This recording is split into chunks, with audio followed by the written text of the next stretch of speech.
financials is all about going to be, I think, the growth going forward. Can we see the global economy making progress? And at the moment, there's a bit of a tailwind behind certainly developed economies in terms of the US. UK is holding in much better than many people thought.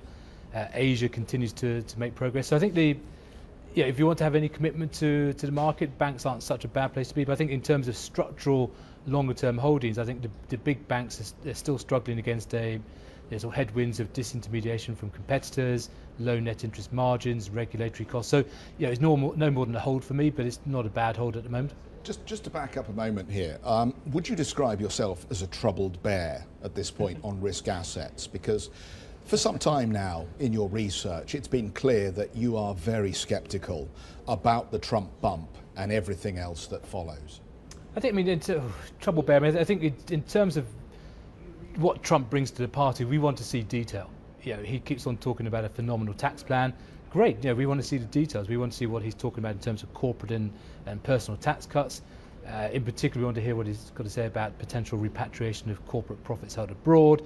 But actually, I think the biggest thing for us from a sort of macro perspective is what is going to be his trade policies. Whether is this a border adjustment tax?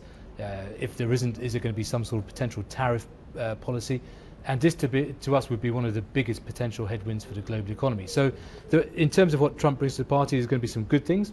We actually quite like some of his potential directions in terms of regulatory reform and tax policies. But when it comes to trade, this is a potentially massive potential problem for the global economy in particular, and that would have an impact upon the US. So until we get details on this, we don't know whether to be bullish, bearish, or on the sidelines. We think in terms of managing risk in portfolios, why don't we just sit back and wait for these details to come, and we can take our time.